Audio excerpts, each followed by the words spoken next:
Hey, what's up? This is Ricardo at Parts People, and in this video, we'll outline the steps for completing a part replacement on your Dell PC. Visit our website and use this coupon for a 5% off discount.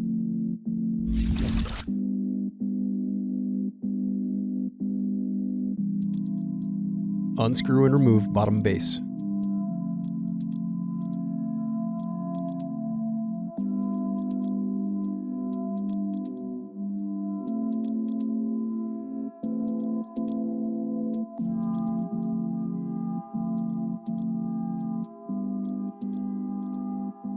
Thanks for watching. Don't forget to like and subscribe if you enjoyed this video.